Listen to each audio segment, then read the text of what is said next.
watching Numbskull News, and I'm going to do a short video now that the conference champions have arrived. And we got chaos, people. Chaos. Now, the things that we know for sure. Washington is in. They're in this bitch. Michigan is in. And there's a lot of consternation about Florida State. They squeaked by Louisville, but they won the ACC title. They are undefeated.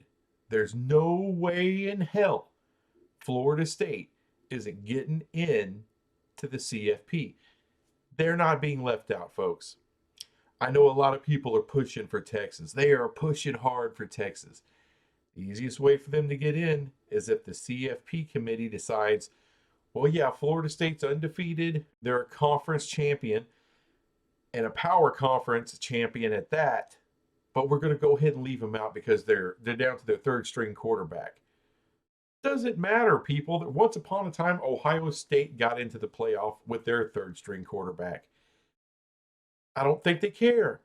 I'm just saying, I don't think they care. And if you notice, they don't go off the best four teams in the country or what they perceive as the best four. They go with who deserves it. That's why Cincinnati got in. That's why TCU got in last year. They weren't a conference champion. They lost to Kansas State and remained a third-ranked team. So keep that crap in mind. So I know all the Texas lovers want to see Florida State fall by the wayside. It ain't happening. They're getting in. Conference champion, undefeated. They're getting in, period. Now the interesting thing, of course, was the SEC result. Alabama, one loss being the Texas, just beat Georgia, the two-time defending national champion, Georgia. With all apologies to Ohio State fans out there, you're not getting in. So not this year. I know last year, you weren't even in the conference title game and you got in anyway. It's not happening for you this year, sorry. But there's only room for one, all right? You got Texas, you got Alabama, the two conference champions, and Georgia is still going to be thought about. As a matter of fact, Georgia's my pick to be the fourth team, above the team that just beat them, above Texas, who beat them. And I'll tell you why. I have a feeling this playoff committee, they love undefeated regular seasons. They love them. Texas can't say they got one. Neither can Alabama. To them, what it seems to me is the playoff committee does not put a lot of stock into the conference championship game. All right. If they need a little bullet point, if they need a little extra to tilt the scale one way or the other, they'll use it. However, this year, it's a crazy year.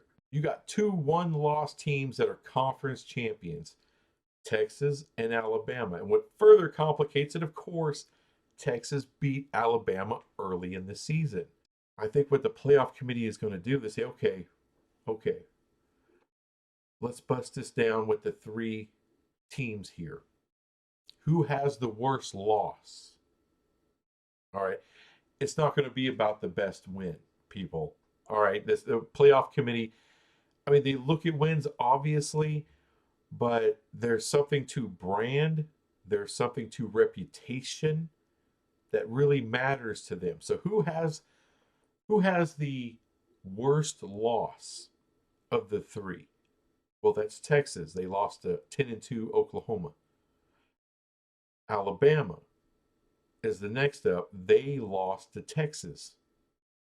That's not a bad loss this year. That's not a bad loss. Texas is only a one-loss team, Big 12 champion. That's who you lost to. Not bad. Georgia, their one loss was the SEC title game to Alabama. And Alabama and Georgia together are the last three national champions. And keep in mind, Georgia, their first national title a couple years ago, they lost the SEC title game to Alabama. They got put in the playoff and then smashed the living hell out of Michigan and then beat Alabama. I think what they're going to come down to is, you know, sure, there's two conference champions here, but every conference has a champion. So what?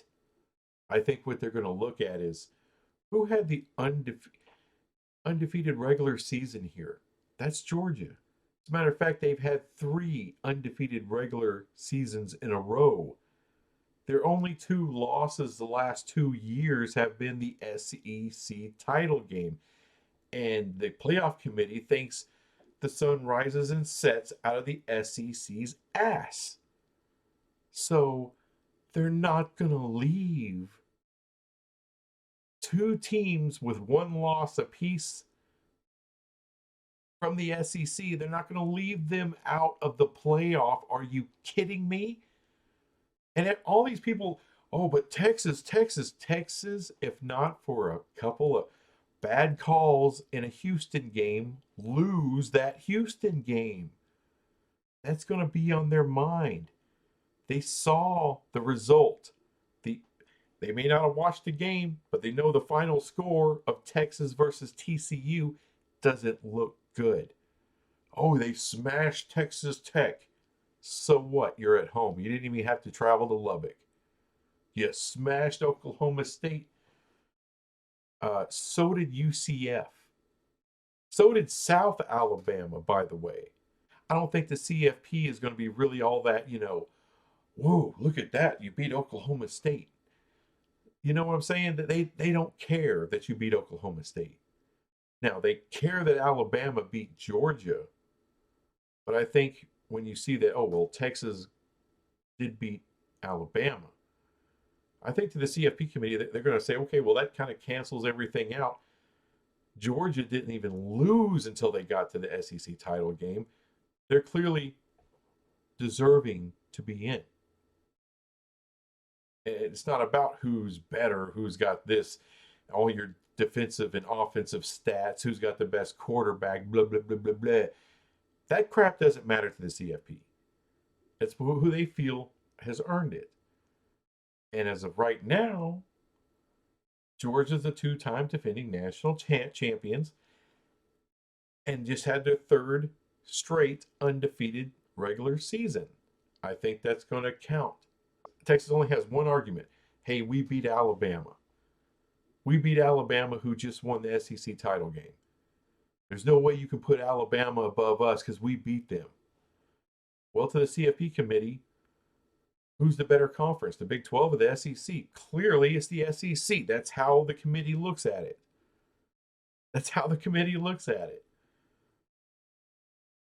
And since it's, I don't think they really want to try to explain why they put Alabama in instead of Texas.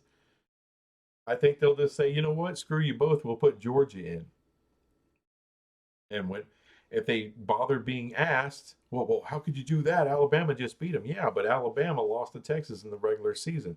Nobody beat Georgia in the regular season. So all around, though, who has the best loss? Georgia does. Georgia has the best loss. That's what it's going to come down to. At least that's my opinion. So I got Michigan, I got Washington, I got Florida State, I got Georgia. As crazy as that sounds, more than likely what'll happen, it'll probably be Alabama. But I have a feeling, I have a sneaking suspicion it's going to be Georgia. It would be shocking, utterly shocking for the CFP committee to leave out an SEC team. I don't think they can do it. I don't think they can physically do that. I think it hurt them a lot to leave Alabama out last year. But Alabama didn't do themselves any favors last year. Yeah, they're not. I can't picture a world where this committee leaves out a one-loss Georgia or a one-loss Alabama and puts in a one-loss Texas ahead of them. I don't see that for a second. Not for one damn second. And you could tell me about signature win and all this and all that. Okay, well, who's got the best signature win? Well, that would be Alabama. They beat Georgia. They beat Georgia. That's a better win than beating Alabama. All right, well, short and sweet. Just wanted to put that out there before the CFP put out their rankings. So we'll see who it is. My pick is Georgia, but my second pick is Alabama. Wouldn't doubt if that happened. But could they pick Texas? They could. It would just be, like I said, just shocking as hell. Anyway, thanks for watching this crap, and I'll be back with some more crap later. Bye.